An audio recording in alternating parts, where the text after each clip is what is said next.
தாங்க பார்க்க போறோம். எல்லாருமே பழமை வாய்ந்த கம்பெனி அப்படின்னா மிஞ்சி போனா 200 வருஷம் 300 வருஷம் 400 வருஷம் இருக்கக்கூடிய கம்பெனி தான் சொல்லுவாங்க.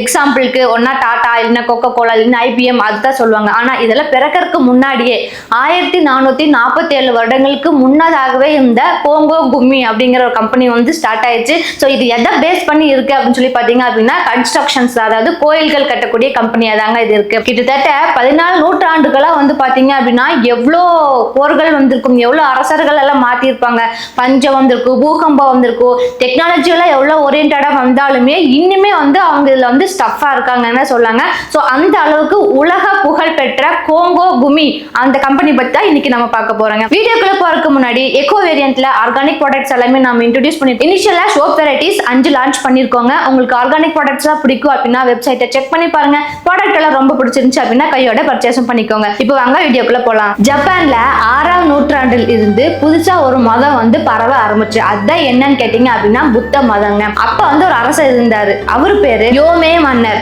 அவர் தான் வந்து சரி அதுக்காக ஒரு கோயில வந்து கட்டலாம் அப்படின்னு பிளான் பண்றாரு. இந்த புத்த கோயிலை நம்ம அதிகாரப்பூர்வமா கட்டணும் அப்படிங்கறதுக்காக சென்டோஜி அப்படிங்கிற பிளேஸ்ல லொகேஷன் வந்து பிக்ஸ் பண்ணிட்டாங்க. ஆனா அப்ப என்ன ஒரு ட்விஸ்ட் ஆயிடுச்சு அப்படின்னா கரண்டா அவங்க வந்து அந்த மாதிரி புத்த கோயில் கட்டுற அளவுக்கு ஸ்பெஷலிஸ்ட் ஜப்பான்ல எங்கேயுமே கிடையாதுங்க. அதுக்காக என்ன பண்றாரு அப்படின்னா மன்னர் வந்து ஸ்பெஷலா இந்த டெம்பிள் கட்டணும் அப்படிங்கறதுக்காக கொரியன் நாட்டில இருந்து பைக்ஜே ராஜ்யத்தில இருந்து ஒரு தச்சர் வந்து கொண்டு வராங்க. அவங்களால மட்டும்தான் என்ன பண்ண முடியும்னா இந்த புத்த கோயிலை கட்ட முடியும் அப்படிங்கறத தெரிஞ்சுக்கிட்டு அவரை வந்து வரவழைக்கிறாரு. அவரும் இங்க வந்துட்டாரு. ஷிகாமெட்சு காங்கோ அப்படிங்கிறவர் தான் அந்த ராஜ்யத்திலிருந்து வர வைக்கப்பட்ட ஆள், அதாவது இந்த புத்த கோயிலை கட்டுறதுக்காக. அவரு வந்து ஜப்பான் சேர்ந்துட்டாரு கொரியால இருந்து. அவர் கட்ட ஸ்டார்ட் பண்ணிட்டாரு. அதுல ஒவ்வொரு சிப்பங்களும் ஒவ்வொரு கோணங்களும் ஒவ்வொரு மூலையுமே வந்து அவ்வளவு அழகா வந்து துல்லியமா பண்ணியிருக்காங்க. ஒட்டுமொத்த ஜப்பானே அவர் கட்டின கோயிலுக்காக இம்ப்ரெஸ் ஆயிடுச்சுன்னு தான் சொல்லாங்க. அந்த மன்னர் சொன்ன ஒரே ஒரு வார்த்தை தான் இந்த 14ஆம் நூற்றாண்டு இன்னிமே நின்று இருக்குங்க. அது என்னன்னு கேட்டீங்கன்னா உன்னோட ஒட்டுமொத்த குடும்பமே எங்களோட பேரரசருக்காக கட்டணும் அப்படின்னு அந்த ஒரு வார்த்தை சொல்லியிருக்காங்க. அப்பதான் 578 ஏடி அந்த ஆண்டு தான் இந்த கோங்கோ குமி அப்படிங்கிற ஒரு கன்ஸ்ட்ரக்ஷன் ஒரு ஃபேமிலியே உருவாச்சுன்னே நம்ம சொல்லலாங்க. இவங்க வந்து பாத்தீங்க அப்படின்னா 14 நூற்றாண்டா, ஒரு ஆண்டு 2 ஆண்டு கிடையாதுங்க, 14 நூற்றாண்டா இந்த ஒன்லி டெம்பிள் கன்ஸ்ட்ரக்ஷன் மட்டுமே ஃபோக்கஸ் பண்ணி வந்து கட்டிட்டு இருக்காங்க. வீடு கட்டுறதாகட்டும் இல்ல பாலம் கட்டுறதாகட்டும் இல்ல அரண்மனை கட்டி தரதாகட்டும் எதுலையுமே அவங்களோட கவனம் கிடையாது. இந்த கம்பெனி வந்து only focusing on Buddha temple மட்டும் தாங்க. 14 நூற்றாண்டுகளா இவங்க வெறும் கோயில் கட்டுறதை மட்டுமே ஃபோக்கஸ் பண்ணி பண்ணிட்டு வந்ததுனால அது என்னென்ன ரகசியங்கள் என்னென்ன நுணுக்கங்கள் அந்த நூக்கன் கார்னர்ஸ் எல்லாம் அந்த ஃபேமிலியில் இருக்கிறவங்களுக்கு மட்டுமே ஃபுல் ஃபிளட்ஜா எல்லாமே தெரியுங்க. ஏன்னா மக்கள் வந்து ஒவ்வொரு நூற்றாண்டுமா வந்துட்டே தான் இருப்பாங்க. ஸோ மக்கள் வர வர சாமி கும்பிடுறது அவங்களால ஸ்டாப் பண்ணவே முடியாது.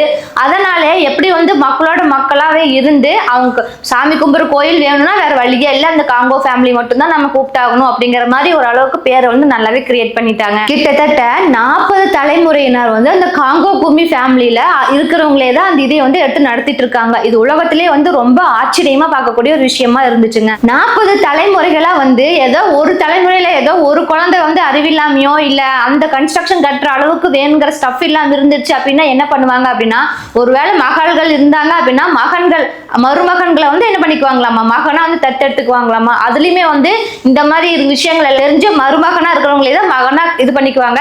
ஒருவேளை மகன் வாரிசே இல்லை அப்படின்னா வேற கோயில் கன்ஸ்ட்ரக்ஷன் கட்டிட்டு இருக்கிறவங்கள திறமையா இருக்கிற சீடர்களை வந்து என்ன பண்ணிக்குவாங்களாமா, அவங்க ஃபேமிலிக்கு தத்தெடுத்துட்டு அவங்களோட ஃபேமிலி பேரை கொடுத்துருவாங்களாமா. இந்த மாதிரி தலைமுறையா ஒவ்வொரு ஆண்டுமே வந்து நல்ல அறிவாளிகளை திறமசாலி மிக்கவர்களா கிட்ட வந்து இந்த கோங்கோ கும்மி வந்து இருந்ததுனால அது வந்து ஒண்ணுமே டவுன் ஆகாம மேல மேல வளர்ந்துட்டே தான் போயிட்டு இருந்துச்சுன்னு சொல்லலாம். ஜப்பான் வந்து பாத்தீங்கன்னா எவ்வளோ ட்ரபிள்ஸ் வந்து பார்த்துருக்கும். சாமுராய் போர்கள் இருக்கும், மங்கோல் படையெடுப்பு முயற்சிகள் இருக்கும், அப்ப பெரும் பெரும் நிலநடுக்கங்கள் வந்திருக்கும், எவ்வளவு பெரிய தீ விபத்து பார்த்திருக்கோம், உள்நாட்டு கலவரங்கள், 2ஆம் உலக போர் அப்படின்னு சொல்லிட்டு ஏகப்பட்டதை வந்து ஃபேஸ் பண்ணிருக்கு. எவ்வளோ இது ஆனாலுமே அந்த காங்கோ கும்மிங்கிறத மட்டும் டிஸ்ட்ராய்ட் ஆகவே இல்லைங்க. இவ்வளவு நடந்ததுக்கு அப்புறமேலு எப்படி இது வந்து ஸ்ட்ராங்கா இன்னி நின்றுட்டு இருந்துச்சு அப்படின்னு பாத்தீங்கன்னா இந்த கோயில் கட்டதா இருந்தாலும் சரி இல்ல இந்த கோயில்ல ஏதோ ரிப்பேர் ஒர்க் பாக்குறதா இருந்தாலும் சரி அதை வந்து மிஞ்சினதுக்கு ஆளே இல்லை, அதுக்கு பஞ்சமும் இல்லைங்க. அதனாலதான் இவ்வளவு தலைமுறையா வந்து நிலைச்சே நின்று இருக்கு. 1400 வருஷங்களா இந்த கோங்கோ கும்மி எப்படி வந்து இவ்வளவு சிறப்பு வாய்ந்ததா இருக்கு. அதுக்கு என்ன ரீசன் பாத்தீங்கன்னா, அவங்க அந்த விஷயத்துல மட்டும்தான் சிறந்தவங்க. அதனால அவங்களுக்கு போட்டியாளர்கள் யாருமே கிடையாது. ரொம்ப கடன் வாங்கி அப்படி பண்ணணும் இப்படி பண்ணணுங்கிறதால கிடையாது. ரொம்ப சிம்பிளா எளிமையா இருந்து அவங்க வந்து நல்ல வளர்ச்சியை பார்த்தாங்க. இவங்க வந்து அந்த அறிவை வந்து அடுத்தடுத்த தலைமுறைகளுக்கு கொடுக்கணுங்கிறதுக்காக ஒவ்வொரு விஷயங்களா இருந்தாலும், இப்ப எவ்வளவு செலவாச்சு, இல்ல இந்த மாதிரி கோயில் கட்டணும்னா என்ன இனிஷியலா வந்து ஸ்டார்ட் பண்ணணும், அது எப்படி வந்து எண்ட் பண்ணணும், என்னென்ன ப்ரொசீஜர்ஸ் இருக்கு அப்படிங்கிற முதற்கொண்டு எல்லாமே நீட்டா நோட்ஸ் எடுத்து வச்சிருக்காங்க. ஸோ அந்த நோட்ஸ் வச்சு அவங்களுக்கு பின்னாடி வர தலைமுறையினர் என்ன பண்ணிருக்காங்க அப்படின்னா, அவங்களோட நாலேஜ் வந்து கெயின் பண்ணிட்டு அவங்க அதை எப்படி ஃபாலோ பண்ணிட்டு வந்தாங்களோ அதை அப்படியே கொண்டு போயிட்டு இருக்காங்க. இந்த விஷயம் வந்து அவங்களுக்கு ரொம்பவே பாராட்டத்தக்கதா இருந்துச்சு. அது என்ன மதிக்கத்தக்கதாகவும் இருந்துச்சு. அடுத்த தலைமுறையினருக்கு இவங்களுக்கு தெரிஞ்சதை வந்து சொல்லிக் கொடுக்கறதுக்காக இந்த குறிப்பு எழுதி வைக்கிற பழக்கம் அவங்க கிட்ட இருந்துச்சு. இவங்களோட இன்னொரு ஸ்பெஷல் என்னவா இருந்துச்சு அப்படின்னா, இந்த பாரம்பரியத்தோட புதுசா நவீன டெக்னாலஜில என்னென்ன லேட்டஸ்டா வந்திருக்கோ அதையுமே இன்க்ளூட் பண்ணி ஒரு கலவையான ஒரு மாற்றத்தை வந்து ஏற்றுங்கோட அவங்களோட பாரம்பரியத்தை வந்து விட்டு கொடுக்காத மாதிரி கொண்டு போயிட்டு இருந்தாங்க. ஸோ இதுல இருந்து நம்ம ஒரு 7 விஷயங்கள் இவங்களை பார்த்து நாம வந்து கத்துக்கணும். ஃபர்ஸ்ட் வந்து என்னன்னு பார்த்தா அப்படின்னா, வணிகவியல்ல நம்ம வந்து சிறந்தவரா இருக்கணும். இப்போ ஒரு விஷயத்த நீங்க வந்து கிளியரா பண்ணிட்டு இருந்தீங்க அப்படின்னா உங்களால யாராலையும் உங்களை மாற்றவே முடியாது. நீங்க பார்த்து நீங்க ஸ்டேபிளா ஸ்டெடியா போயிட்டே இருப்பீங்க. அந்த உங்க மேல இருக்கிற நம்பிக்கை தாங்க பிராண்ட் எல்லாத்தையுமே வந்து மிஞ்சும். உங்க மேல கொஞ்சம் நம்பிக்கை வரணும் அப்படின்னா ஆண்டுகள் பல ஆகத்தாங்க செய்யும். அதிகமா கடன் வாங்கி ஏதோ பண்ணணும் அப்படிங்கறது வந்து சுத்தமா ஒமிட் பண்ணிருங்க. மெதுவா பண்ணாலும் கொஞ்சமா பண்ணுங்க. நீண்ட ஆயுளோட நல்ல வளர்ச்சியோட இருங்க. நல்லா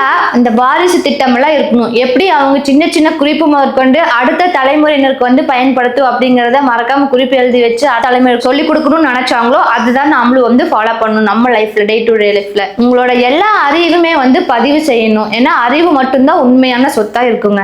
புதுசா வர டெக்னாலஜி எல்லாமே டே டு டே லைஃப்ல நம்ம வந்து அப்படியே அடாப்ட் பண்ணிக்கணும். அது மாதிரி நம்மளோட ஐடென்டிட்டி வந்து எதுக்காகவும் இழக்க கூடாதுங்க. காங்கோ குமி வெறும் கம்பெனியா மட்டும் இல்லைங்க, அது உயிரோடு இருக்கக்கூடிய ஒரு நாகரீக பண்பாடுங்க. இன்னைக்கு வீடியோல ரொம்பவும் பழமை வாய்ந்த காங்கோ குமி பத்தி தெரிஞ்சுப்பீங்கன்னு நினைக்கிறேன். இதே மாதிரி உலகத்தில் இருக்கக்கூடிய இன்ட்ரெஸ்டிங்கான ஃபேக்ட்ஸ் எல்லாத்தையுமே வந்து உங்களுக்கு தெரிஞ்சுட்டே இருக்கணும்னு நினைச்சீங்கனாலும் மறக்காம நம்மளுடைய எக்ஸ்பர்டைஸ் சாப்டரை சப்ஸ்கிரைப் பண்ணி வச்சுக்கோங்க.